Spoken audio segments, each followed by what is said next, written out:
তারও মনটা বড্ড খারাপ। অনেকদিন একসাথে খেয়েছে, ঘুমিয়েছে, সারাদিন থেকেছে। কেমন যেন একটা মায়া জন্মে গেছে মেয়েটির প্রতি। বিন্দু আসার সময় অনেক আদর করেছে মেয়েটিকে। ফোন নাম্বার এনেছে, বলছে সময় পেলেই ফোনে কথা হবে। 1,000 টাকা দিয়ে এসেছে মেয়েটি, রাখতেই চাইনি, বিন্দু জোর করে দিয়ে এসেছে। বলেছে স্কুলে যাবার পথে খেতে। যেহেতু মারিদেরও রুমকির শ্বশুরের পরিবার ঢাকাতে থাকে, তাই বিয়ে গ্রামে হয়েও রিসেপশন ঢাকায় করবেন। তাই বিয়ের পর দিনই ছুটে ঢাকার উদ্দেশ্যে। আসার সময় যতটা অস্বস্তি নিয়ে এসেছে, ফেরার পথটা যতটাই স্বস্তি ও প্রশান্তি অনুভব করছে বিন্দু। করবে নাই বা কেন, এখানে অর্ণ নামক বর্বরটা নেই তো। বর্বর, ওহ দারুণ মিলছে তো। বর্বর নামের সাথে লোকটির চরিত্রের বড্ড মিল আছে। আসার সময় দেখা হয়নি, হয়তো আগেই চলে গেছে। তার সাথে না দেখা হলেই মঙ্গলের। মঙ্গল গ্রহের এলিয়েন একটা। বিন্দুর হাজারো চিন্তাধারার মধ্যে মীরা রুহিকে ডিঙিয়ে হাত বাড়িয়ে দিল মেয়েটির কাঁধে। বিন্দুর দিকে একটু ঝুঁকে বলল, মন খারাপ লাগছে? বিন্দু শান্ত চোখে চাইল মায়ের পানে, মৃদু গলায় শুধালো, মন খারাপ করো না, কদিন একসাথে থাকছো তাই মায়া জন্মে গেছে। কিছুদিন ঢাকায় থাকলে আবার সব ঠিক হয়ে যাবে। বিন্দু কিছু বলল না, নীরবে মাথা এলিয়ে দিল রুহির কাঁধে। কদিন একসাথে থেকেছে তাই মায়া জন্মে গেছে। মীরার এই কথাখানা মনে মনে বারংবার আওড়ালো। নিজেকেই নিজে প্রশ্ন করলো, কদিনকেই যদি মানুষের প্রতি মানুষের মায়া জন্মে যায়, তবে তার মায়ের কেন জন্মালো না? 7 বছরেরও তার জন্য একটুখানি মায়া জন্মায়নি? কিভাবে তাকে ছেড়ে চলে গেল? বিন্দু আজও জানে না তার বাবা মায়ের মধ্যে ঠিক কি হয়েছিল। কি এমন হয়েছিল যে একই দিনে বাবা মরে গেল আর মাও তাকে ছেড়ে চলে গেল? এসব প্রশ্ন আগে তাকে তাড়া করত, দাদির কাছে জানতে চাইতো, তবে দাদি মন খুলে কিছুই বলতো না। এখন আর জানতে চাই না মেয়েটি, কারণ তার কাছে তার মাই অপরাধী। নয়তো বাবা মরে যাবার সাথে সাথেই তাকে ফেলে চলে যেতে পারতো না। গোপনে দীর্ঘশ্বাস ফেললো মেয়েটি। কিচ্ছু ভাবতে চায় না সে।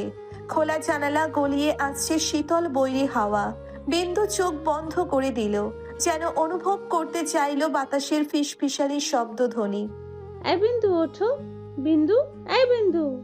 বিন্দুর কাঁধ ঝাঁকিয়ে ডাকলো ঝুমা। বিন্দু টিপ টিপ করে আধ বোঝা করে চোখ মেলে তাকালো। চোখে এখনো ঘুমের রেশ। মেয়েটি ঢুলু ঢুলু চোখে তাকিয়ে নিভু নিভু কণ্ঠে বলল, ডাকছো কেন আপা? ঝুমা বিছানা গোছাতে গোছাতে বলল, আমাদের যে আজকে রুমকি শ্বশুর বাড়িতে যাওয়ার কথা ভুলে গেলে? সময় যে হয়েছে খেয়াল আছে? ঝটফট উঠে ফ্রেশ হও। কটা বাজে জানো? বিন্দু হাই তুলে উঠে বসে, হামি দিয়ে জিজ্ঞেস করে, কয়টা বাজে আপা? 9টা। বিন্দু বড় বড় চক্ষু যুগল করে চাইলো ঘড়ির দিকে। ঘড়ির কাঁটা টিকটিক জানান দিচ্ছে তার বহমান স্রোত। ঘড়ির কাঁটা 9টা পেরিয়ে যাবার পায়তারা করছে। বিন্দু অবাক হলো, এত বেলা করে তো সে কখনোই ঘুমায় না। কালকে ঢাকা পৌঁছতে পৌঁছতে বেশ রাত হয়েছিল। তার উপর আবার সারা রাত মুষলধারে বৃষ্টির দরুন বিন্দাস ছাকানাকা একখানা ঘুম দিয়েছে। বিন্দু বিছানা ছেড়ে উঠে দাঁড়ালো। ওয়াশরুমের দিকে অগ্রসর হতে হতে বলে উঠল, রুহি কোথায় আপা? নিচে গেছে, তুমিও তাড়াতাড়ি আসো। খাবার টেবিলে বসে মেয়েদের জন্য অপেক্ষা করছে সাজ্জাদ রেজা। কাজের তাড়া নেই, তাই একটু দেরিতেই উঠেছে ঘুম ছেড়ে। রুহি এসে সাজ্জাদ রেজার পাশে বসতে বসতে বলল, গুড মর্নিং পাপা। গুড মর্নিং মামুনি। বোন ওঠেনি? সাজ্জাদ রেজার প্রশ্নের জবাবে রুহি বলল, উঠেছে, আসতেছে। মিনিট গড়াতেই বিন্দু আসলো। বিন্দুকে দেখে সাজ্জাদ রেজা স্নেহ গলায় শুধালেন, গুড মর্নিং আম্মু। বিন্দু চেয়ার টেনে বসে বলে, শুভ সকাল। শরীর ভালো আপনার? আলহামদুলিল্লাহ। তা কেমন কাটলো আপনাদের গ্রামে? সাজ্জাদ রেজার কথায় বিন্দু হেসে বলল, দারুণ। মীরা খাবার নিয়ে এসেছে। সাজ্জাদ রেজার পাতে রুটি দিতে নিলেই তিনি বাধা দিয়ে বললেন, ভাত নাই মীরা? মীরা অবাক হয়ে বলল, আছে তো, তুমি ভাত দিয়ে কি করবে? ভাত দাও তো, আজকে কটা ভাত খাই। অনেকদিন হলো সকালে ভাত খাইনি। মীরা স্বামীর কথা মতো মুসুর ডাল, আলু ভর্তা, করলা ভাজি দিয়ে ভাত দিল। ভদ্রলোক সকালে ভাত খাবার সময় পায় কই? বিন্দুকে প্লেটে ভাত নিতে দেখে মীরা বলে, রুটি খাবে না? না, ভাত খাবো। বিন্দু প্রায় সময়ই সকালে গরম ভাত খায়। ভাত ডাল ভর্তা ভীষণ পছন্দের তার। সবাই ভাত খায়, আমাকেও ভাত দাও মীরা মা। রুহির কথায় অবাক হলো মীরা। রুহি কখনো সকালে ভারী খাবার খায় না। ভদ্র মহিলা অবাক হয়ে বললেন, তুমি ভাত খাবে? গ্রামে গিয়ে তো প্রতিদিন সকালে ভাত খেয়েছি, আমাকে শুধু ডিম আর করলা ভাজি দাও। মীরা রুহিকে ভাত দিতে দিতে বলে, সবাই ভাত খেলে রুটি ভাজি অমলেটগুলো কে খাবে শুনি?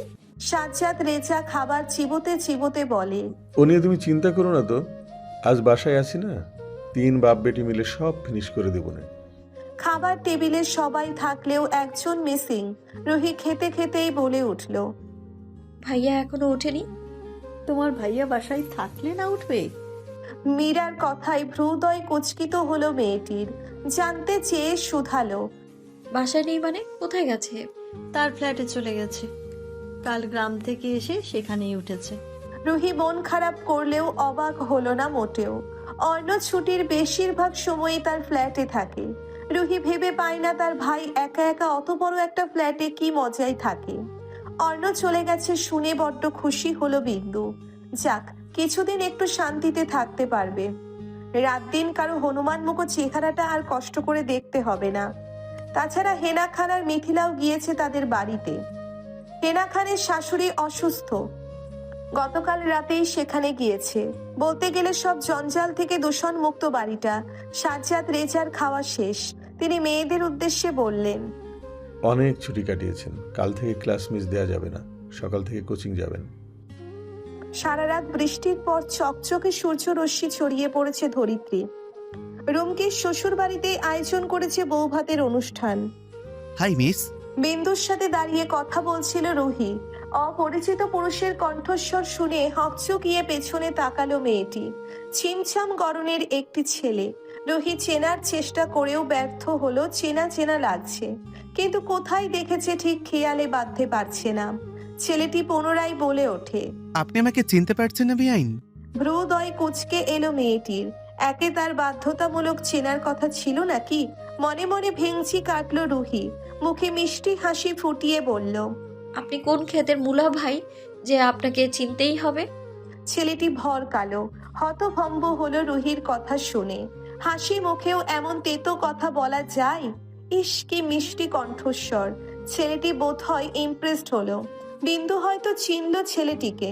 সে রুহির কানে কানে ফিসফিস করে বলল, আরে এইটা তো সেই গেটের নির্লজ্জ ছেলেটা যে টাকা নিয়ে তিরিং বিরিং করছিল, চিনতে পারছিস না?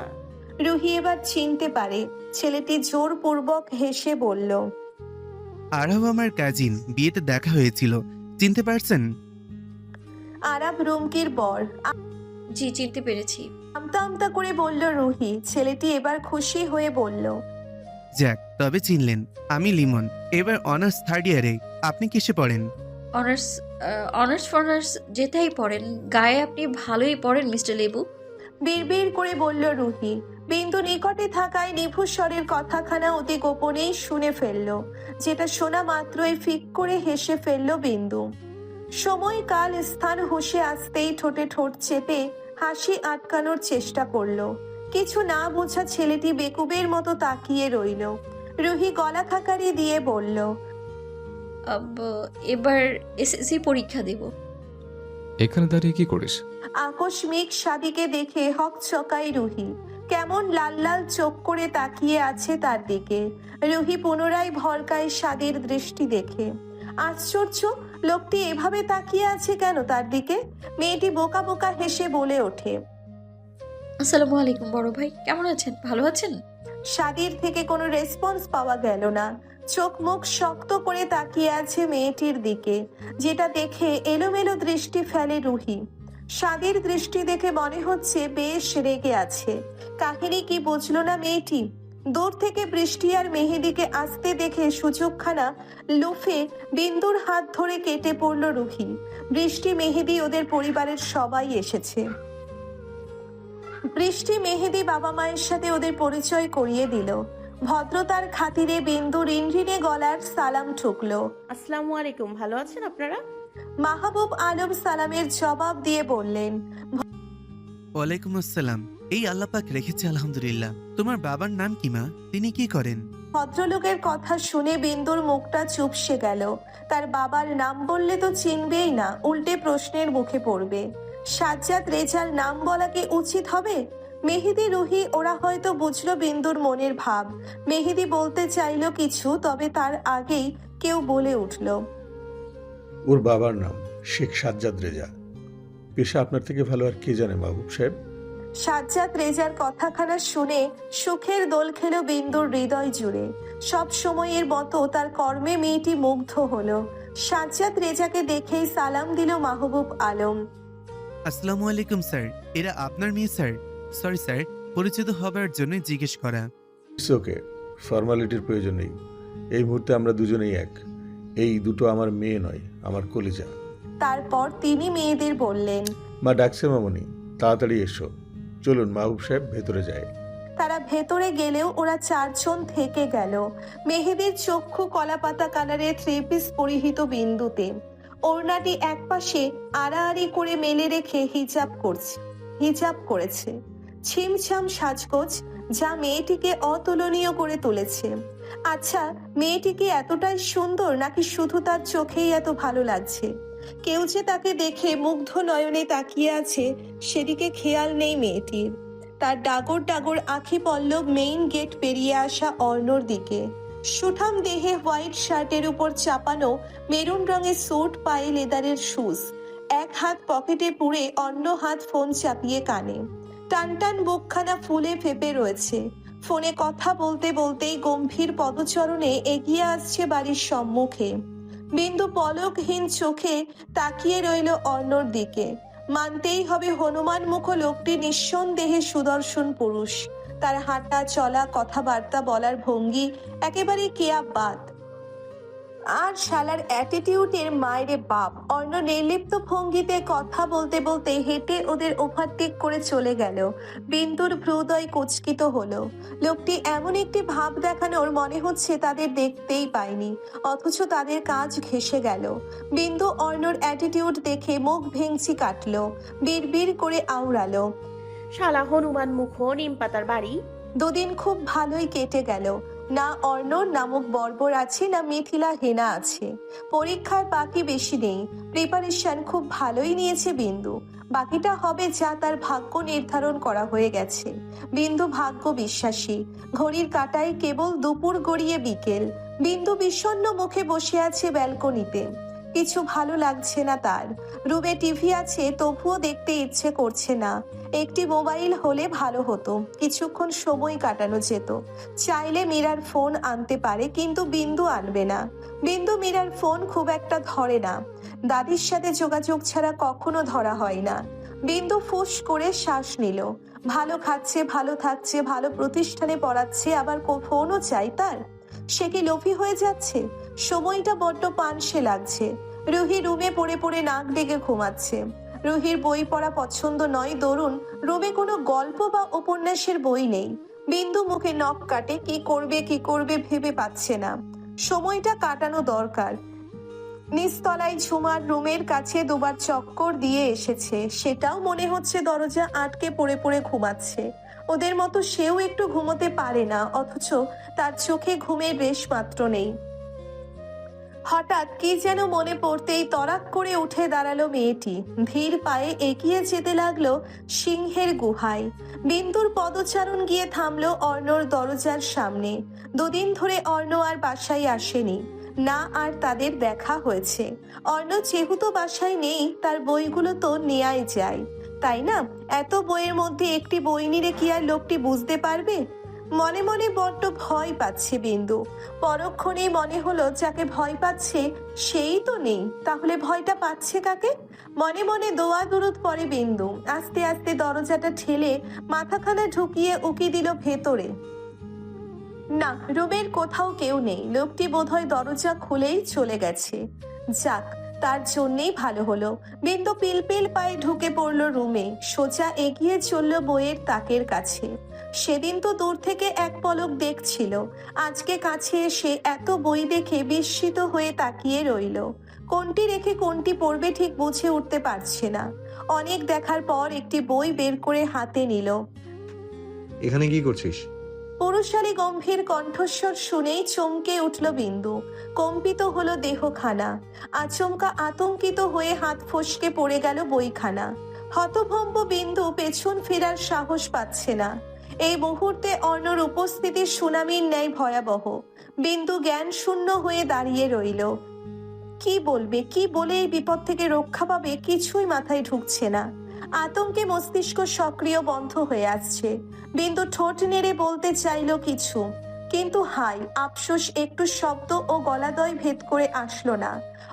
খাম্বার মতো দাঁড়িয়ে আছিস কেন? পারমিশন ছাড়া কারো রুমে প্রবেশ নিষেধ, এতটুকু ম্যানার্স শিখায়নি কেউ? বই। অর্ণর রাশভারী গম্ভীর গলার স্বর শুনে পুনরায় চমকায় বিন্দু। ওই শান্ত স্বরে আছে কিছু একটা। ধীর গতিতে পেছন ঘুরল মেয়েটি, সাফাই গাইতে চাইল কিছু। কণ্ঠনালী চেপে গেল মেয়েটির, বিস্ফোরণ ঘটে নেত্রে। অর্ণর দিকে দৃষ্টি পড়তেই থমকালো সে।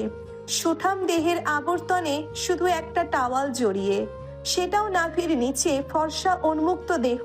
পেশিবহুল দেহের ফোনা তোলা পেশি কেমন ফুলে ফেপে আছে। সুঠাম বুকখানায় কালো লোমশ এলোপাথারি লেপ্টে রয়েছে।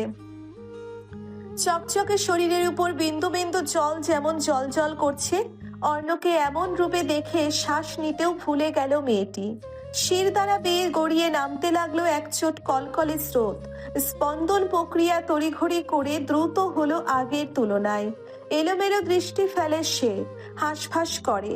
মাত্র গোসল করে বেরিয়ে, তার মানে অর্ণ আগে থেকেই রুমে ছিল। বোকা বিন্দু উপলব্ধিই করতে পারেনি। এবার কি হবে? ঢোক গিলতে লাগলো মেয়েটি, মরুভূমির ন্যায় শুকিয়ে যাওয়া গলাটা ভেজানোর বৃথা চেষ্টায়। কিছু বলার তাড়নায় ঠোঁট কাঁপলো। এলোমেলো দৃষ্টি ফেলে কেবল মুখ খুলে বলতে চাইলো কিছু। তার পূর্বের অতিরিক্ত গম্ভীর গলায় শুধালো অর্ণ, আউট। বিন্দু বইটির দিকে তাকালো। অবহেলায় পড়ে আছে ফ্লোরে। বিন্দু কম্পিত কণ্ঠে বলে, ভাইয়া আসলে আমি। শেষ হলো না বিন্দুর বলি, তার আগেই অর্ণ পুনরায় একই সুরে শুধালো, আউট। থামলো অর্ণ। তীক্ষ্ণ দৃষ্টি মেয়েটির দিকে তাকিয়ে শান্ত অথচ গম্ভীর গলায় বলল, ফার্দার এই রুমে আসার দুঃসাহস দেখাবি না। I said get out. শান্ত অথচ ধারালো স্বর। বিন্দুর চোখ ভরে ওঠে অশ্রু জলে। সে তো সামান্য একটা বই নিতেই এসেছিল। লোকটি কি তাকে ভুল বুঝলো? বিন্দু তখনও কম্পিত চিত্তে দাঁড়িয়ে অসহায় গলায় বলল, বিশ্বাস করুন ভাইয়া, আমি শুধু বই নিতেই এসেছিলাম। আমি থেমে গেল মেয়েটি।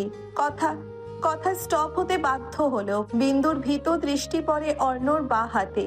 হাতের তালু পুরোটাই শুভ্র ব্যান্ডেজে মোড়ানো। হাতের আঙ্গুলগুলো পোক্ত মুঠোয় চাপা। সেই মুঠোই হতে চুইয়ে চুইয়ে পড়ছে রক্তকণিকা। নির্লিপ্ত অর্ণ তবুও ঠাঁই দাঁড়িয়ে, ভাবভঙ্গি শান্ত, অথচ দৃষ্টিতে নেই শীতলতা। অর্ণর হাতে রক্ত দেখে আঁতকে ওঠে বিন্দু। হিতাহিত ভুলে ছুটে গেল অর্ণর কাছে। আতঙ্কিত গলায় বলল, এ কি ভাইয়া, আপনার হাতের রক্ত কোথা থেকে এলো? বলতে বলতেই অর্ণর হাতখানা ধরে ফেলল মেয়েটি। আতঙ্কিত গলায় উত্তেজিত হয়ে বলল, রক্ত? ভাইয়া আচমকা অর্ণর হিংস্র থাবার কবলে পিষ্ট হলো মেয়েটির নাজুক গলাদয়। আকস্মিক আক্রমণে চমকায় থমকায় মেয়েটি। পুরুষালী পোক্ত হাতের আঙ্গুলের দৃঢ় তীব্রতায় ছটফট করতে লাগলো বিন্দু। কনিষ্ঠার ওপর অর্ণর শক্তপোক্ত হাতখানা এতটাই কঠোর, মনে হচ্ছে গলার হাড়গোড় সব ভেঙে যাচ্ছে। তরপানো বৃদ্ধি পেল বিন্দুর। এই মুহূর্তে অর্ণকে ভয়ঙ্কর রকমের ভয় পাচ্ছে সে। বিন্দুর গোটা তনুময় থর থরিয়ে কাঁপছে। মুখশ্রীতে স্পষ্ট আতঙ্কের ছাপ। ছটফট করছে নিজেকে ছাড়াতে। দুহাতে ঠেলে সরিয়ে দিতে চাইল সম্মুখে দাঁড়িয়ে থাকা অর্ণকে। আফসোস পুরুষালী পোক্ত হাতখানা 1 ইঞ্চি নড়াতে পারল না। অর্ণর মতো শক্তপোক্ত পুরুষটিকে সরিয়ে ফেলা কি এত সহজ? অর্ণ বেডসাইড টেবিলের ওপর থেকে বন্দুক হাতে তুলে বিন্দুর বুকের উপর ঠেসে ধরল। বন্দুকের নল তীব্র চাপে বিন্দুর বুকে ঠেসে ধরে গর্জে ওঠা গলায় হিস হিসিয়ে বলল, দরদ দেখাতে এসেছিস? জানের মায়া নেই? সাহস বেড়ে গেছে তাই না? কলিজা বড় হয়ে গেছে? বন্দুকের বুলেটগুলো এই বুকটাতে ঢুকিয়ে দেই ঢুকিয়ে। অর্ণর এমন বাক্যে বজ্রপাতের ন্যায় আছড়ে পড়ল বিন্দুর অনন্তে। অর্ণর হাতে বন্দুক দেখে রক্ত শূন্য হয়ে গেল মেয়েটির মুখশ্রী। শরীরের কম্পন বৃদ্ধি পেল দ্বিগুণ। নিঃশ্বাস নিতে কষ্ট হচ্ছে তার। কণ্ঠনালীর হাড় গোড় বোধহয় চুরমার হলো। মেয়েটির চোখ ফেটে অবিরাম গড়িয়ে পড়ছে তপ্তশ্রু। অর্ণ তখনও বিন্দুর বুকে বন্দুক ঠেকিয়ে। তীব্র ব্যথায় বিন্দু হিতাহিত জ্ঞান হারিয়ে ফেলে। গলা কাটা মুরগির মতো ছটফট করে। তবুও অর্ণকে নির্লিপ্ত ভঙ্গিতে দাঁড়িয়ে থাকতে দেখা গেল। শ্বাস রোধ হয়ে আসছে মেয়েটির। বিন্দু নিভু নিভু অসহায় চোখে তাকিয়ে কাঁপা কাঁপা ভেঙ্গুর গলায় বলল, লাগছে ভাইয়া, প্লিজ ছেড়ে দিন আমাকে, আল্লাহ। অর্ণর চোয়াল ব্লেডের ন্যায় ধারালো হয়ে উঠল। অগ্নি স্ফুলিঙ্গ দৃষ্টিতে তাকালো মেয়েটির দিকে। তার গলদয়ে বাজের ন্যায় থাবা মেরে আরো কাছে টেনে আনে মেয়েটিকে। বন্দুকের নল বোধ হয় মেয়েটির বুকের উপর চামড়া ভেদ করে বুকের মধ্যে ঢুকে যাচ্ছে। এতটা প্রগাঢ় অর্ণর কঠোর হাতের তীব্রতা। অর্ণ পুনরায় বন্দুকের নল ঠেলে ধরল মেয়েটির বক্ষে। বজ্র গম্ভীর গলায় রি রি করে বলল, তোর মতো সস্তা নারী অন্যর ঘৃণাযোগ্য। জানের ভয় থাকলে আর সামনে আসবি না। নেক্সট টাইম একেবারে জান খেয়ে ফেলবো, মাইন্ড ইট। বিন্দুর কর্ণে আর কিছু শ্রবণ করে না। অর্ণর কঠোর হাতের নিষ্ঠুর চাপে নিস্তেজ হয়ে আসে বিন্দুর সর্বাঙ্গ। ক্লান্ত নয়নে জমে ওঠা অশ্রুকণা অনির্বাণীয় যন্ত্রণায় সাক্ষী হয়ে নীরবে গড়িয়ে পড়ে মেয়েটির মসৃণ গালদয়ে। যেন নিজের অস্তিত্ব হারাতে বসেছে মেয়েটি। মুহূর্তেই ছটফট করতে লাগলো বিন্দু। থরথর করছে তার গোটা তনুময়। তার নিঃশ্বাসটাও ক্ষীণ হয়ে আসছে। চোখ বন্ধ হয়ে এলো মেয়েটির। বিন্দু আস্তে করে নিস্তেজ হয়ে ঢলে পড়লো অর্ণর হাতের আঁচলায়। মেয়েটির এমন সেন্সলেস হয়ে পড়াটা বোধহয় ভালো লাগলো না। সামনে দাঁড়িয়ে থাকা কঠিন পুরুষটির এক প্রকার ছুঁড়ে মারার মতো বন্দুকে ছুঁড়ে ফেললো বেডে। তার অভিব্যক্তিকে এমন যে অপ্রয়োজনীয় কোনো কিছুর জন্য বিন্দুমাত্র স্থান নেই তার কাছে। অর্ণর এমন নিষ্ঠুর গুরুত্বহীন উৎকণ্ঠায় কেঁপে উঠল মেয়েটির অচেতন দেহ। অর্ণর এই নিষ্ঠুরতা, এটা কি রুমে আসার নাকি তার পছন্দের জিনিস না বলা সত্ত্বেও ধরার? বিন্দুর ওপর এই অমানবিক আচরণ কি সামান্য তুচ্ছ বই নাকি অন্য কিছু? এই রাতে গা কাঁপিয়ে জ্বর এলো বিন্দুর। রুহি বিষয়টি প্রথমে স্বাভাবিকভাবে নিলেও সময় গড়ানোর সঙ্গে সঙ্গেই তার ধারণা পাল্টে যায়। সন্ধ্যার দিকে ঘুম থেকে উঠেই দেখেছে বিন্দু কুঁজো হয়ে শুয়ে আছে।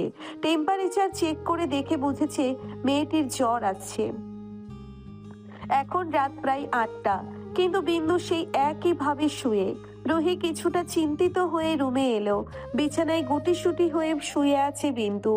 গায়ে একটা চাদর জড়িয়ে রাখা, যেটা সেই দিয়ে গিয়েছিল। চাদরের ভাঁজ দেখে মনে হচ্ছে নড়াচড়াবিহীন একইভাবে শুয়ে আছে বিন্দু। রুহি মেয়েটির কাছে গিয়ে বসলো। গা থেকে চাদরটা সরিয়ে আলতো স্বরে ডাকলো, ফুলের রানী, ফুলের রানী, দেখি চোখ খোল। হায় আল্লাহ, এত জ্বর এলো কখন?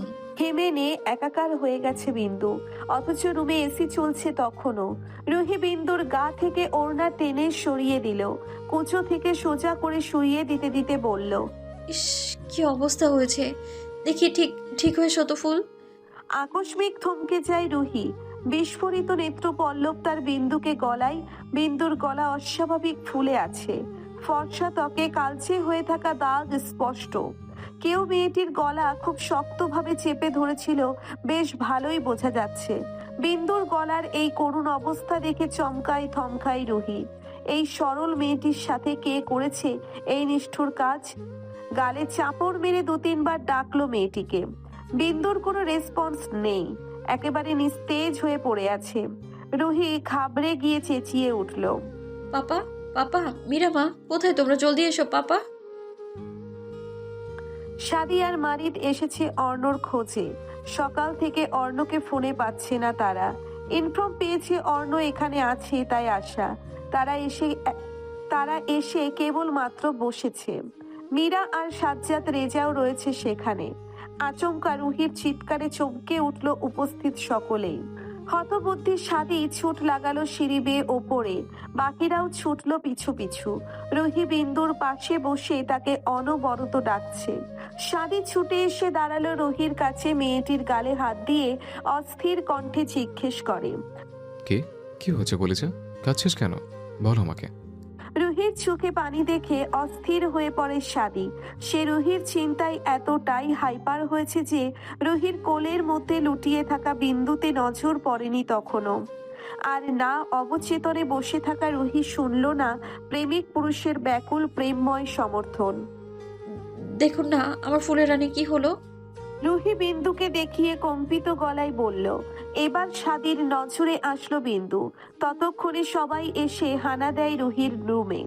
মীরা বিন্দুকে কোলের মধ্যে টেনে নিলেন। নিভু নিভু নিঃশ্বাস নিচ্ছে বিন্দু। ছোট্ট দেহটা খানা ভূমিকম্পের ন্যায় কাঁপছে। সাজ্জাদ, রেজা, সাদি সহ সবার দৃষ্টি বিন্দুর গলায়। কালচে হয়ে থাকা চিহ্নই বলে দিচ্ছে কেউ কতটা নিষ্ঠুর নির্দয়ভাবে মেয়েটির গলা চেপে ধরেছে। মেয়েটির ফর্সা মুখটা ফ্যাকাশে থকথকে হয়ে আছে। মীরা থমকানো চোখে তাকিয়ে রইল বিন্দুর পানে। তিনি হতবাক কণ্ঠে বলে, বিন্দুকণা, এই বিন্দুকণা, দেখি, চোখ খোলো মা। এটা কি করে হলো? ও তো কোথাও যায়ও না। স্কুল থেকে তো ভালো মানুষ আসলো, দুপুরে খাবার সময় তো ঠিকই দেখলাম। এই গলায় দাগ দেখে মনে হচ্ছে ওর গলা টিপে ধরেছিল কেউ। রুহানি, স্কুলে কিছু হয়েছিল? রুহি মাথা নাড়িয়ে বলে ওঠে, না মা, ও তো সারাক্ষণ আমার সাথে সাথেই ছিল, সেখানে মেহেদি বৃষ্টিও ছিল, এমন কিছুই ঘটেনি।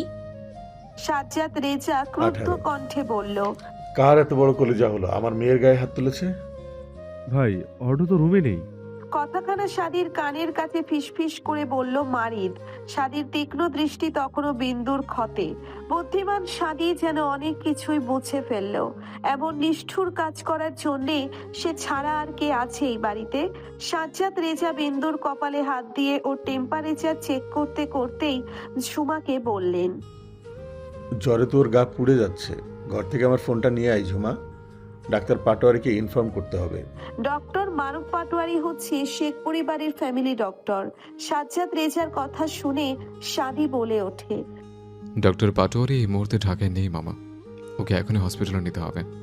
মারিদ, গাড়ি বের কর। মারিদ, গাড়ি বের কর, আমি ওকে নিয়ে আসছি। মারিদ ছুট লাগালো নিচে। অচেতন বিন্দুকে কোলে তুলে নিল সাদি। মীরা মেয়ের চিন্তায় পাগল প্রায়। কান্নারত রুহি সাদির সাথে পা মিলিয়ে অস্থির কণ্ঠে বলল, আমার ভীষণ ভয় লাগছে, আমার ফুলের রানী কিছু হবে না তো সাদি ভাই? সাদি সিঁড়ি বেয়ে নামতে নামতে স্নেহের সহিত বলল, কিছু হবে না তোর ফুলের, আমরা আছি না, চিন্তা করিস না, সাবধানে আয়। হসপিটালে আসার পথেই ডক্টর ইনফর্ম করেছে মীরার পরিচিত এক মহিলা ডক্টর। বিন্দুর পালস খুবই ধীর গতিতে চলছে। জ্বরে পুড়িয়ে দিচ্ছে মেয়েটির গোটা তনুময়। ডক্টর চেক আপ করে বেরিয়ে এলো।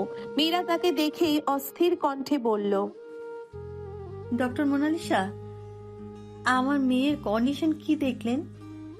ওর জ্ঞান কেন ফিরছে না? কোনো কিছু নিয়ে হয়তো অতিমাত্রিক ভয় পেয়েছে, ভয়ে প্যানিক করেছিল, অতিরিক্ত জ্বরে সেন্সলেস হয়ে গেছে। গলায় আঘাতের চিহ্ন, কেউ হয়তো খুব বাজেভাবে গলা চেপে ধরেছিল। এখন ভয়ের কিছু নেই, ওষুধ লিখে দিয়েছি, 2 দিন গলায় কোনো প্রকার চাপ দিতে পারবে না। By the way, Mrs Sheikh, ছোট্ট মেয়েটির সাথে এমন অমানবিক আচরণ করেছে কি? সরি, এই প্রশ্ন করার রাইট আমার নেই। আপনি আমার পূর্ব পরিচিত, তাই জিজ্ঞেস করলাম। মীরা তাকালো ডক্টর মোনালিসার পানে, ভারক্রান্ত গলায় বলল, এখনো জানতে পারিনি ডক্টর। যেই করুক তাকে আমি ছাড়বো না। ওর জ্ঞান কখন ফিরবে ডক্টর? গলায় ক্ষত ছাড়া শরীরে আরো কিছু দেখলেন? কোনো অযাচিত আলামত বুঝতে পেরেছেন আমি কি বলতে চেয়েছি? না, শুধু গলাতেই আঘাত পেয়েছে। আপনি যেটা ভাবছেন এমন কোনো আলামত আমি পাইনি। চিন্তিত হবার কিছু নেই, কিছুক্ষণের মধ্যে জ্ঞান ফিরে আসবে। রোগীকে 2 দিন একটু তরল খাবার খাওয়াবেন, কথা কম বলবে। আমার দেওয়া ঔষধ খাওয়ানো ঠিক হয়ে যাবে ইনশাআল্লাহ। আজকের রাতটা এখানেই থাকুন, আসছি। সাদি, মারিদ, রুহি, সাজ্জাদ, রেজা সবটাই শুনলো পাশে দাঁড়িয়ে। বিন্দু সুস্থ আছে শুনে মীরা স্বস্তির নিঃশ্বাস ছাড়ল। তিনি ভেবেছিলেন বিন্দুর সুযোগ নিয়ে কেউ ওর সর্বনাশ করতে চেয়েছিল। সেখান থেকেই বোধহয় গলায় এই চিহ্ন। ডক্টরের কথায় ভদ্র মহিলার বুক থেকে যেন পাথর নেমে গেল। মেয়েদের নিয়ে তার আতঙ্কের শেষ নেই। তার নিষ্পাপ মেয়ের সাথে কে করলো এমন নিষ্ঠুর কাজ? কেনই বা করলো? থমথমে মুখে দাঁড়িয়ে থাকা সাজ্জাদ, রেজা অবাক হলো। তার মেয়ের সাথে এমন আচরণ কে করবে? কার এত বড় সাহস আছে, তাও আবার তার বাড়িতে? তার চোখে যেন আগুনের ঝিলিক। তিনি গমগমে গম্ভীর গলায় বলেন, সাদি, বাড়ির গেটের সামনে সিসিটিভির ফুটেজ চেক করে দেখো তো, কে ঢুকেছে আমার বাড়িতে? কার এত কলিজা হলো আমার মেয়ের গায়ে হাত বাড়ানোর? বিন্দুর জ্ঞান ফিরল রাত 10টার দিকে। ফ্যানের ক্যাচ ক্যাচ শব্দে সরাসরি তার দৃষ্টি পড়ল মাথার উপরের সিলিংয়ে। শরীরটা কেমন অসাড় হয়ে আছে। চোখের সামনে ভেসে উঠল বিকালের নিষ্ঠুর পাষণ্ড পুরুষের হিংস্রতা। বিন্দুর জ্ঞান ফিরলে নিজেকে অবহেলায় আবিষ্কার করলো অর্ণর বেডে। গলায় হাত দিয়ে ডুকরে কেঁদে ওঠে বিন্দু। নিস্তেজ নিস্তব্ধ কামরায় নিজের গলার স্বর শুনে চমকায় বিন্দু। কান্নার শব্দ বেরোলো না। কথা বলতে চাইলেও তার কণ্ঠ ভেদ করে কোনো শব্দ বের হচ্ছে না।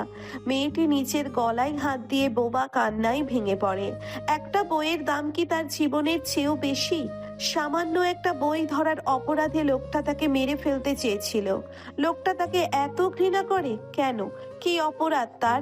নিজের শরীরটাকে টেনে হিঁচড়ে অর্ণর রুম হতে বেরিয়ে এলো মেয়েটি। রুহি তখনও ঘুমিয়ে তার পাশে আস্তে করে শুয়ে পড়ল সে। তারপর কি হলো আর কিছুই মনে নেই। নিজেকে বড্ড অসহায় বোধ করলো মেয়েটি। আজ যদি তার বাবা বেঁচে থাকতো তাহলে হয়তো এই দিন আসতো না। না তার মায়ের এখানে বিয়ে হতো, আর না অর্ণ নামের পাষণ্ড পুরুষের সাথে তার দেখা হতো। জলপ্রপাতের ন্যায় চোখের কোণে গড়িয়ে চলে টুপুর টুপুর বৃষ্টি। মীরা ওয়াশরুম হতে বেরোতেই দেখলো বিন্দু এক দৃষ্টিতে তাকিয়ে আছে ফ্যানের দিকে। তার চোখের কোণে জলজল করছে অশ্রু। তিনি ছুটে যায় মেয়ের কাছে। চোখের পানি মুছে দিয়ে অস্থির কণ্ঠে বলল, কষ্ট হচ্ছে মা? এই তো মা, আছি না। কোথায় কষ্ট হচ্ছে বল আমাকে। দেখি মা, কাঁদে না। মাকে বল, কি করেছে, কে করেছে এই কাজ? বাবা কেন চলে গেল মা? তুমি আমি বাবা মিলে একটা ছোট্ট সংসার হলে কি খুব বেশি ক্ষতি হয়ে যেত? বাবা বেঁচে থাকলে তোমাকে আর বিয়ে করতে হতো না, আমিও আসতাম না তোমার সংসারে। বাবা কেন চলে গেল, কেন? নিভু নিভু গলায় ভেঙে ভেঙে কথাগুলো বলল বিন্দু। তার কণ্ঠে ছিল এক রাশ অসহায়ত্ব, আকুলতা, ব্যাকুলতা। মেয়ের মুখে এমন কথা শুনেই বুকটা কেঁপে উঠল মীরার।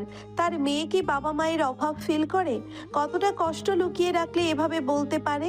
মীরার গলার স্বর শুনে সাজ্জাদ, রেজা, রুহি ভেতরে এসেছিলেন, তবে বিন্দুর কথা শুনে তারা থমকে দাঁড়ায় দরজার কাছেই। সাজ্জাদ, রেজা এগিয়ে গেল বিন্দুর কাছে। মেয়েটির মাথায় হাত বুলিয়ে আদর করে বলল, আমার মায়ের এই অবস্থা কে করেছে বলুন আম্মু, তার নাম বলুন। সাজ্জাদ, রেজার কথায় জবাব দেয় না মেয়েটি। ভঙ্গুর গলায় বলে, আমি আমার দাদির কাছে যাব, আমাকে দাদির কাছে দিয়ে আসুন প্লিজ।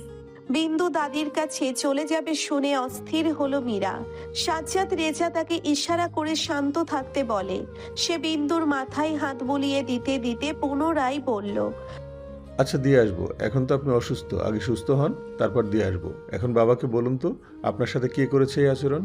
বিন্দু মাথা নিচু করে ফেলল। ওই নিষ্ঠুর পুরুষটির নাম ও নিতে চায় না সে। তাছাড়া সাজ্জাদ, রেজা তাকে যতই ভালোবাসুক না কেন, অর্ণ তো তারই সন্তান। বিন্দুকে চুপ করে বসে থাকতে দেখে রুহি বলল, কথা বল ফুল, যে করেছে তার নাম বল। তুই তো আমার সাথে ছিলি, কোথায় ছিলি তুই? কোথায় বসে হলো এটা? কে করেছে? কেউ না, কেউ নয়।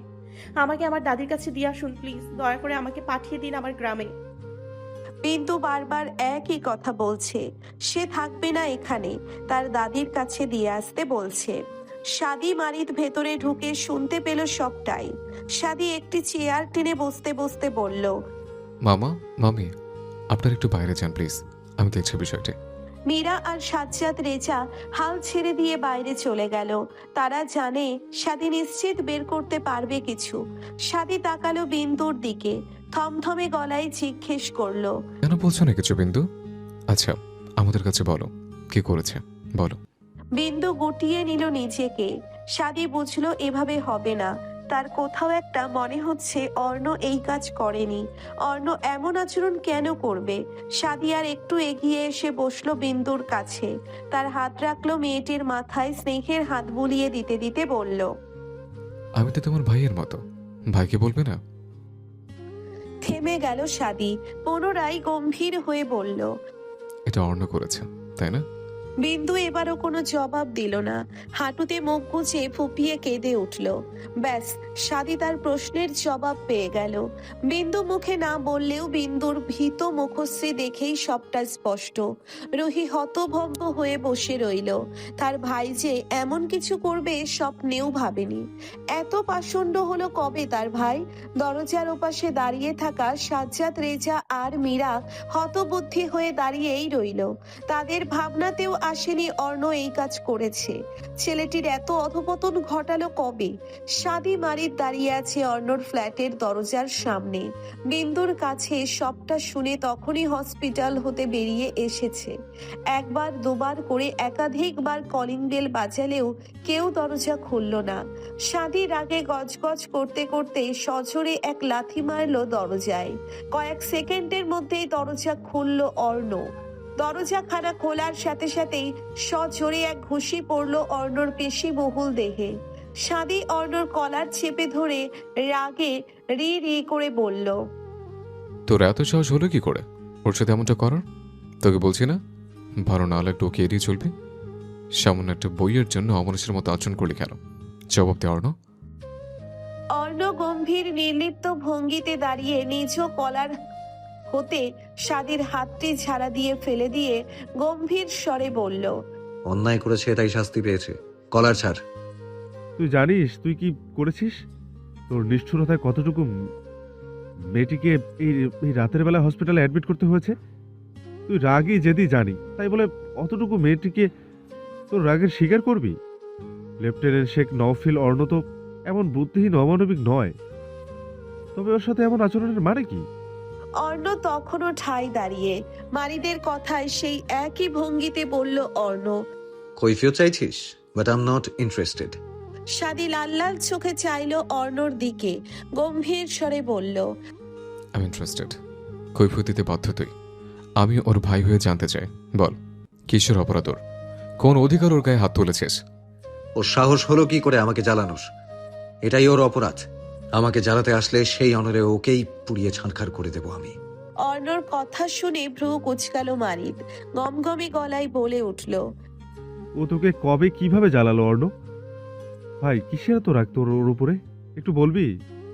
শাদি চোখ বন্ধ করে রাগটুকু সামলায়, গম্ভীর স্বরে বলে, লাস্ট টাইম বলে অর্ণ, যেহেতু ওকে বোন হিসেবে মানিস না তবে ওর থেকে দূরে থাক। অর্ণ নিরুত্তর। মারিদ এবার খেয়াল করলো অর্ণর দিকে। সে ভ্রু কুচকে তাকিয়ে বলল, কোথায় যাচ্ছিস তুই? ইমেইল এসেছে, মিশনে যেতে হবে। কখন এলো? একা একাই যাচ্ছিস, বলবি না আমাদের? অবাক হয়ে জিজ্ঞেস করলো মারিদ। অর্ণ পায়ে বুট পড়তে পড়তে বলল, তোদের বলা কি আমার ডিউটি? তোদের ফোন নিশ্চয়ই আমার পকেটে নেই। ইচ্ছে হলে যাবি, নয়তো না যাবি, আমার কি? বকবক করা শেষ হলে আয়, নয়তো থাক। শাদি মারিদ ফোন চেক করে হতভম্ব হলো। সন্ধ্যায় মেইল এসেছে, জরুরি ভিত্তিতে যেতে হবে। বিন্দুকে নিয়ে ব্যস্ত থাকায় আর খেয়াল করেনি। তাই বলে অর্ণ তাদের বলবে না? অর্ণ সিঁড়ি বেয়ে উপরে উঠতে উঠতে রাশভারী গলায় বলে, তোর বোনকে সাবধান করে দিবি, ভালো হয়ে যেতে বলবি, বিকজ তার কপালে শনি লেগে গেছে। আমাকে আমার মতো থাকতে না দিলে আই সোয়ার জান খেয়ে ছাড়বো। শেখ নওফিল অর্ণর থাবা থেকে কেউ তাকে বাঁচাতে পারবে না। ধরিত্রে জুড়ে নেমেছে নতুন দিনের সূচনা। পুরো হসপিটালটা নিস্তেজ, নিস্তব্ধ। শহরের ব্যস্ততা শুরু হয়নি এখনো। সেই শিউলি ফোঁটা ভরে মেহেদি আর বৃষ্টি উপস্থিত হয়েছে হসপিটালে। রাতেই রুহির হতে খবরখানা পেয়েছে মেহেদি। সেই থেকেই তার বুকের মধ্যে এক অদ্ভুত পীড়াদায়ক যন্ত্রণা শুরু হয়েছে। রাতেই চলে আসতো, বৃষ্টির জন্যে পারেনি। অত রাতে একটা মেয়েকে নিয়ে বেরোনোটা নিরাপদ না, দরুন ভোরে আসা। সাজ্জাদ রেজা রাত 2টার দিকেই বাসায় চলে গেছে। অত বড় বাড়িটাই যে ঝুমা একা। হসপিটালে বিন্দুর কাছে শুধু রুহি আর মীরা। কেবলই হাত মুখ ধুয়ে এসে রুহির সাহায্যে শুয়েছে বিন্দু, তখনই কেবিনের দরজায় নক করলো কেউ। বিন্দু রুহির পানে চায়, চোখে তার প্রশ্ন। মীরা যদিও বাইরে আছে, সে তো আর নক করবে না। রুহি বিন্দুকে ভালো করে শুইয়ে দিতে দিতে বলল, কামিং। দরজা ঠেলে ভেতরে প্রবেশ করে মেহেদি আর বৃষ্টি। এত সকালে ওদের দেখে বেশ অবাক হলো মেয়ে দুটি। বিন্দু অবাক হয়ে ভাঙা স্বরে বলল, তোরা এত সকালে এখানে? বৃষ্টি বিন্দুকে জড়িয়ে ধরে বলল, তুই এখানে আর আমরা না এসে পারি? জানিস কখন রাত পোহাবে সেই চিন্তায় ঘুম আসছিল না। এখন কেমন লাগছে শরীরটা? ওদের বয়স কম, কিংবা ওদের বন্ধুত্বটা খুবই স্বল্প সময়ের, তবে ওদের মধ্যে রয়েছে শক্তিশালী এক বন্ধন। সম্পর্কের টান বা মায়া এমন একটি জিনিস, বছরের পর বছর একসাথে থেকেও বিশ্বাস ভালোবাসা মজবুত হয় না, খামতি থাকে।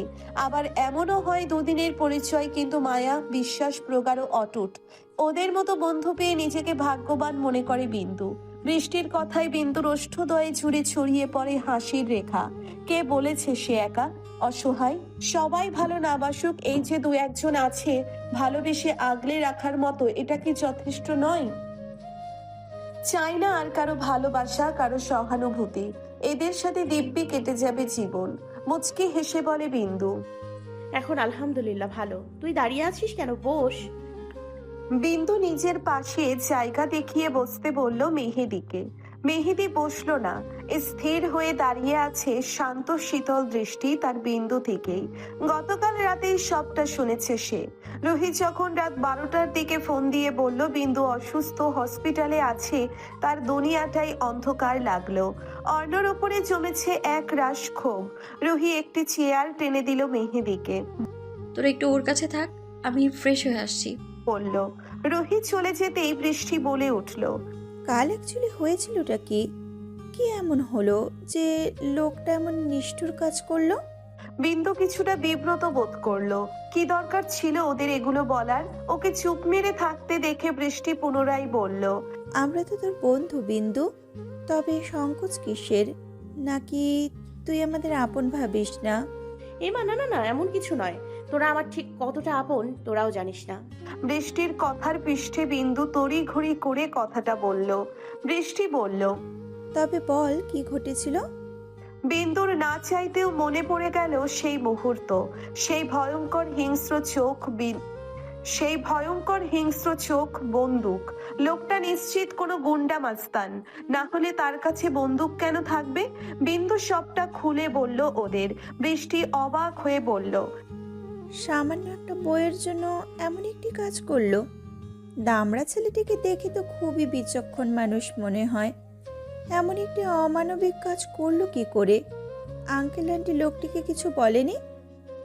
বলবে কাকে? সে তো কাল রাতেই চলে গেছে। ওয়াশরুমের দরজা খুলে ভেতরে প্রবেশ করতে করতে বলল রুহি। বিন্দু অবাক হলো চলে গেছে শুনে। এত বড় একটা কাজ করে একটুও অনুশোচনা কাজ করলো না? করবেই বা কি করে? সে তো আর মানুষ নয়, একটা অমানুষ।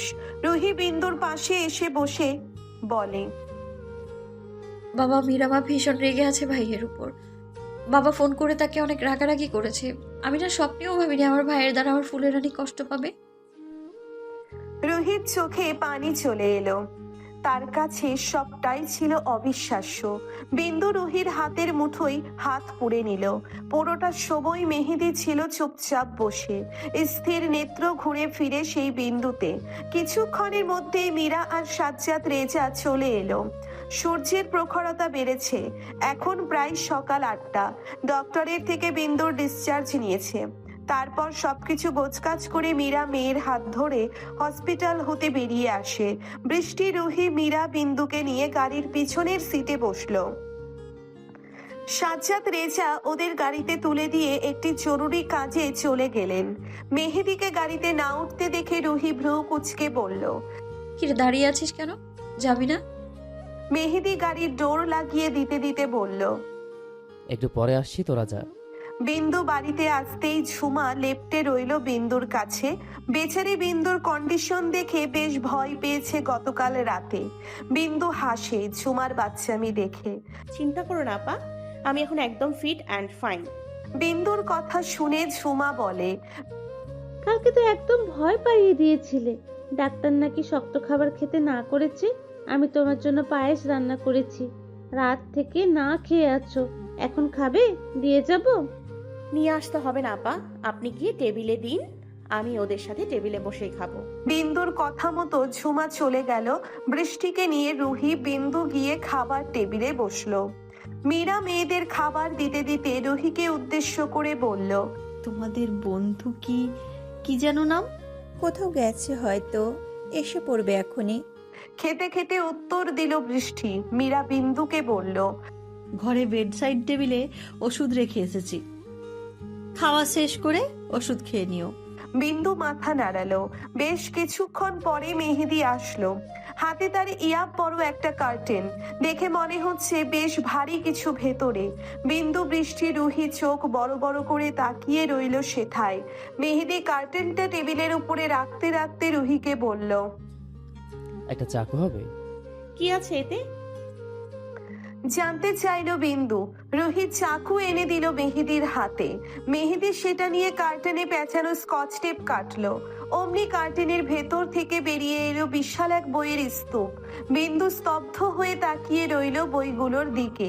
রুহি বৃষ্টিও দাম্ভিক হয়ে আছে।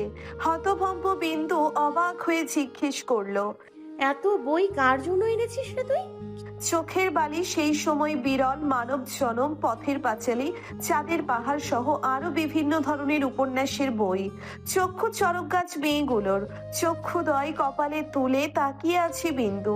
মেহেদি স্বাভাবিক চোখে চাইলো বিন্দুর পানে, শান্ত স্বরে বলল, আই হোপ এখন আর বোরিং সময় পার হবে না তোর।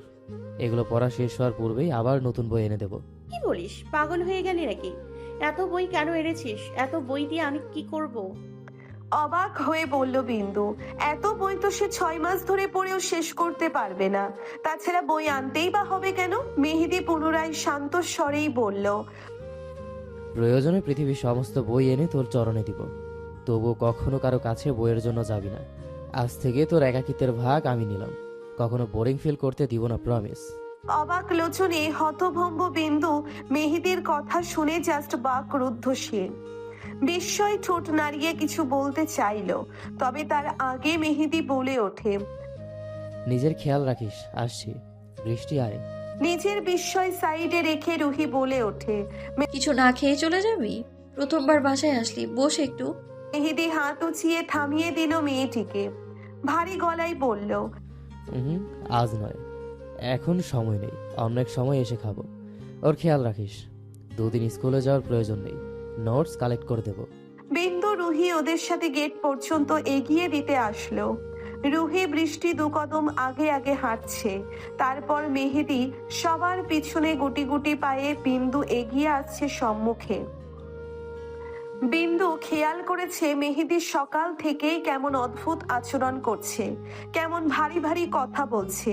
তার সাথে কথা বলেনি বললেই চলে। মেয়েটি নিজেকে নিজে প্রশ্ন করলো তার দ্বারা কোনো ভুল ত্রুটি হলো কিনা। না, এর কোনো সুরাহা মিলল না তার কাছে। অভিমুখে চলতে থাকা মেহেদির হাতখানা টেনে ধরে বিন্দু। বিন্দুর এই কাজে কিঞ্চিত চমকায় মেহেদি। সহসায় ঘাড় ঘুরিয়ে তাকালো মেয়েটির পানে। বিন্দু ছেলেটির মুখের পানে চেয়ে কাঁদো কাঁদো মুখে বলল, সকাল থেকেই দেখছি কেমন গম্ভীর গম্ভীর মুখে আছিস, কথা বলছিস না কেন? আমি কি কোনো ভুল করেছি? মেহেদি তাকালো মেয়েটির দিকে, কেমন কোমল স্বরে বলল, আজকে আমার বড্ড আফসোস জাগলো জানিস কেন? যে তোর বড় হলাম না। আজ যদি আমি প্রাপ্তবয়স্ক প্রতিষ্ঠিত থাকতাম, দ্বিতীয়বার এমন সিচুয়েশন দেখার ভয় করতাম না, নিজের কাছে আগলে রাখতাম। বড্ড আগেই চলে এলি। বিন্দু ড্যাব ডেপিয়ে তাকিয়ে রইল মেহেদির মুখপানে। মেহেদির কথার আগা মাথা কিছুই বুঝলো না সে। সবটা যেন তার মাথার 5 ফুট উপর দিয়ে উড়াল দিল। মেয়েটি অবোধ চোখে তাকিয়ে প্রশ্ন করলো, কি ছাতার মাথা বললি? কিছুই তো বুঝলাম না, বুঝিয়ে বল। মেহেদি মেয়েটির মাথায় টোকা দিয়ে বলল, এইসব বোঝার বয়স হয়নি তোর। যা ভেতরে যা, 2 দিন বাড়িতে রেস্ট কর। অপেক্ষা করব আবার একসাথে ক্লাস করার।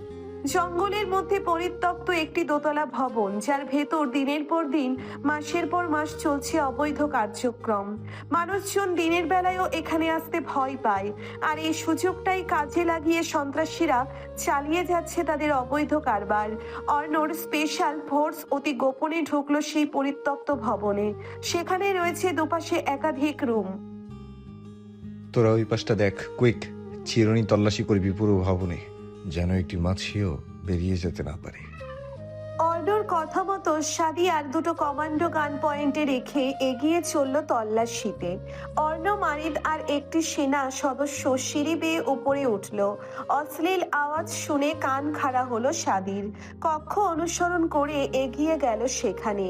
বন্ধ কক্ষের ভেতর থেকে ভেসে আসছে নারী কণ্ঠের অশ্লীল আওয়াজ।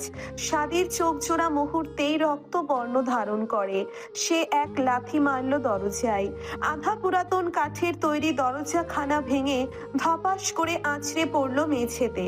আকস্মিক বিকট শব্দে ধরপড়িয়ে ওঠে দুজন নগ্ন পুরুষ। 4 জন নগ্ন দেহের নারী ব্যস্ত হলো নগ্ন দেহে বস্তু জড়াতে। সাদির পায়ের বুটের নিচে চ্যাপ্টা হয়ে যাবার উপক্রম হলো পুরুষ দুটোর। আকস্মিক আক্রমণে হকচকানোরও সময় পেল না তারা। মেয়েগুলো চিৎকার করতে নিলেই অন্য সেনা দিল এক ধমক। ব্যাস, মেয়েগুলো ভয়ে জড়সড় হয়ে কাঁপতে শুরু করলো। কক্ষের ভেতরে ছড়িয়ে ছিটিয়ে আছে ইয়াবা মদের বোতল। সম্ভবত এখানে বসে ওরা আগে ড্রাগস নিচ্ছিল। শোন, আজকাল রাতে মাল ডেলিভারি দিতে হইব। একেবারে সাবধানে, যেন কেউ সন্দেহ করতে না পারে। 50 কোটি টাকার মাল। একবার ধরা খাইলে পথে বসে যাবো।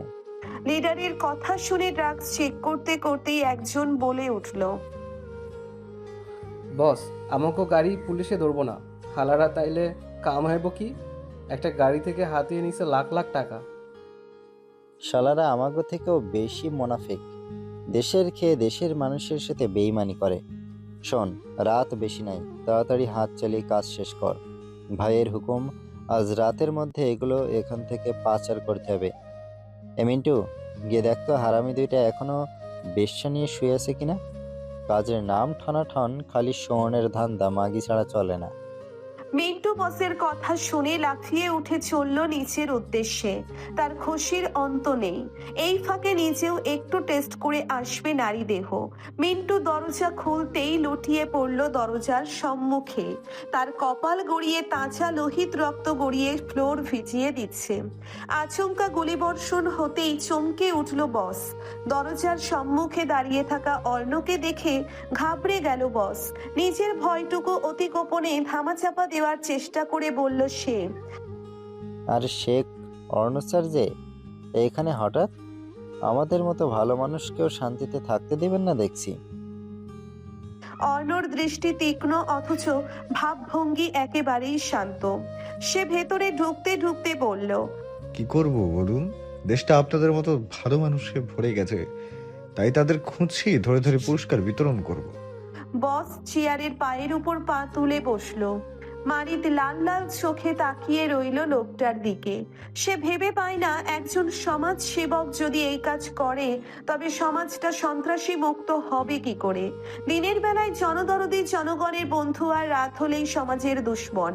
অর্ণ কক্ষের চতুর্দিকে তীক্ষ্ণ দৃষ্টি বোলাতে বোলাতে বলল, আজকের বাজেট মনে হচ্ছে হাই লেভেলের। 50 কোটি টাকা। আমি জানি আপনি এখানে কেন এসেছেন। আমার কথা শুনুন, আপনি আমার মালগুলো ছেড়ে দিন, বিনিময়ে অর্ধেক দেব। মাথা নাড়ে অর্ণ। অর্ধেক নয়, আমার পুরোটা চাই। অর্ণর কথা শুনে বসা থেকে দাঁড়িয়ে পড়ল বস। রাগান্বিত স্বরে বলল, আপনি জানেন আমার ভাইকে? অন্ধকার জগতের বাদশা ওসমান ওরফে বাচ্চু। তার কাজে বাধা দেওয়ার কেউ বেঁচে থাকতে পারে না। তাই ভালোই ভালোই বলছি, অর্ধেক নে আর আমার মাল ছেড়ে দে, নয়তো ভাগ তো দূরের কথা, জীবন নিয়ে ফিরতে পারবি না। অর্ণ গম্ভীর স্বরে বলল, বাড়ি তো আমি ফিরবই, কিন্তু আপনার জন্য বড্ড মায়া লাগছে। বিকজ আপনি না পাবেন এর ভগ্নাংশ, না পাবেন মৃত্যুর আগে পানি। বস লোকটা তেতে উঠলো এবার। কাউকে ফোন করতে করতে ক্ষিপ্ত গলায় বলল, আমাকে হুমকি দেয়া?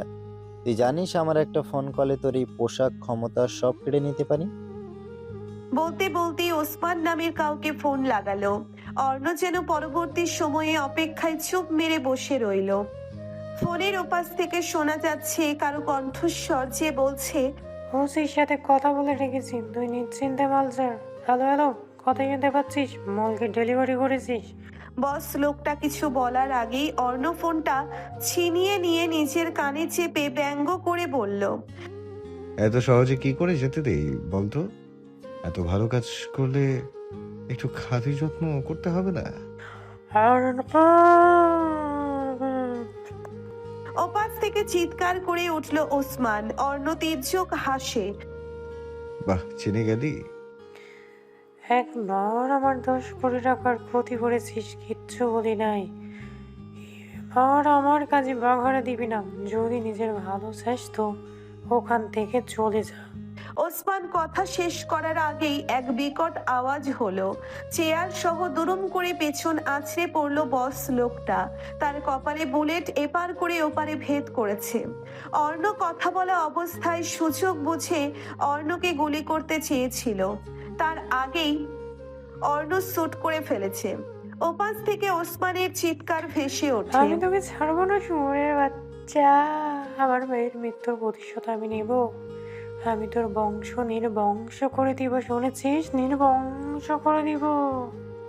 অর্ণ নির্লিপ্ত ভঙ্গিতে কানে ছাড়লো, বিরক্ত ভঙ্গিতে বলল, এখনো বাঁশুরি করতে পারিনি, বংশের বাতি জ্বললো না, শেষ করবি কি? বলতে বলতেই অর্ণর মুখশ্রীর রং পাল্টে যায়। গম্ভীর ভয়ঙ্কর রকমের তার চোখের চাহনি। ফোনের ওপাশে থাকা লোকটির উদ্দেশ্যে ভয়ঙ্কর গলায় বলল, ফাঁকা বক বক না করে মুখোমুখি হ। যদি বাপের জন্মে হয়ে থাকিস দেশে আয়। দেখি তো বুকের পাটা কতখানি। এবার তোর ভাইকে মেরেছি, নেক্সট টার্গেট তুই। গণনা শুরু করে দে, অতি শীঘ্রই দেখা হচ্ছে। See you soon. রাগে দুঃখে ফোন আছড়ে ভেঙে ফেললো ওসমান। সাদিয়ার অন্য সদস্যরা ততক্ষণে উপস্থিত হলো সেখানে। সাদি বলে, এটাকে মেরেছিস, ভালো করেছিস। এরা সমাজের জন্য বিপজ্জনক। দিনের বেলায় সমাজসেবক আর রাত হলে সমাজের দুশ্মন। নিচে দুটোকে গাড়িতে ফেলে এসছে। মেয়েগুলো এখন আটকে রাখা। কি করব? তোকে বলছি না মহিলা সেনা ইনফর্ম করতে? তাদের হাতে তুলে দে, বাকিটা তারা দেখবে। একরাশ ঘৃণা নিয়ে কথাটা বলল অর্ণ। সাদি বলে, করেছে, এখন এসে পড়বে। সূর্য? অর্ণর ডাকের সাথে সাথে সেনা সদস্য সূর্য সেলুট দিয়ে বলল, এই কীট পতঙ্গগুলো মর্গে পাঠানোর ব্যবস্থা করো। ড্রাগস সহ সব বেআইনি ইল্লিগাল জিনিসপত্র প্রশাসনের কাছে হস্তান্তর করো। আকাশ ভেঙে মুষলধারায় বৃষ্টি পড়ছে শহরের বুকে। তবুও থেমে নেই ব্যস্ত নগর জীবনের যোদ্ধারা। জীবিকার তাগিদে মাথার উপর ছাতা নামক বস্তুটি চেপে তারা কর্মস্থলে ছুটে চলেছে।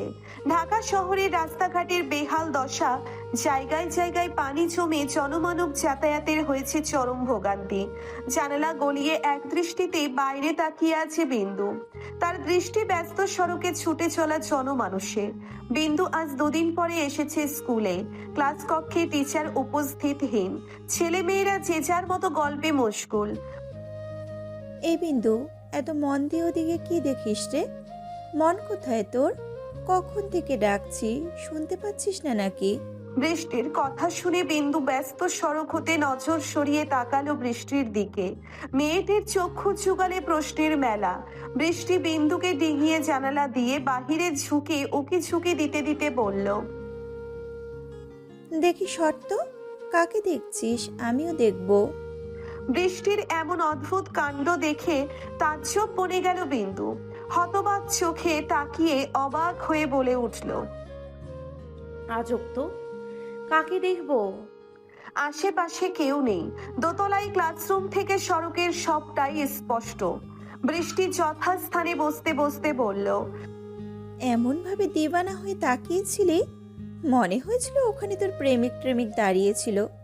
সেটাই দেখার জন্য তাকালাম। দেখলাম কেউ সত্যি সত্যি ছিল নাকি। ও আর প্রেমিক? সেটা চোখে দেখে মরা লাগবে না। রুহির কথায় ভ্রুদয় কুচকিত হলো বিন্দুর। ডাগর ডাগর আখি পল্লব ঘন ঘন চাপটে বলল, কেন আমার প্রেমিক হতে পারে না? কেন কেন আমার প্রেমিক হতে পারে না কেন? আমার জন্য কি প্রেম ভালোবাসায় করোনার লকডাউন চলেছে? তোর সাথে প্রেম করবে কে শুনি? আজ তো একটা বলদি তুই। রুহির কথা শুনে তেতে উঠল বিন্দু। তরাক করে বসা থেকে দাঁড়িয়ে গেল সে। কোমরে হাত দিয়ে কটমট করে বলল, তুই জানিস গ্রামে থাকতে কত ছেলে আমার পেছনে ঘুরঘুর করেছে? আমি চাইলে প্রেমের বন্যা বয়ে দিতে পারি, তুই দেখতে চাস? মেহেদি কপাল গোটায় মেয়েটির কথা শুনে। এদের মেয়েলি কথাবার্তায় সে তেমন একটা নাক গলায় না, তবে এখন মনে হচ্ছে তার লম্বা নাকটা গলাতেই হচ্ছে। মেয়েটি কি বলল? ছেলেরা প্রেম করতে চাইতো তার সাথে? রুহি ঠোঁট নেড়ে বলতে চাইলো কিছু, তবে বলার আগেই মেহেদি থমথমে স্বরে বলে উঠল, ঘুরঘুর করতো মানে? কতগুলো প্রেম করেছিস তুই? বিন্দু মাথা নেড়ে মৃদু স্বরে বলল, একটাও না। উত্তরখানা বোধহয় পছন্দ হলো মেহেদির। স্বস্তি পেল বেচারা। রুহি হু হা করে হাসতে শুরু করলো। হাসতে হাসতে বলল, বোন, তুই যে এই মদন আর বলদি প্রেম করবে কি করে? প্রেমের কিছু বুঝিস তুই?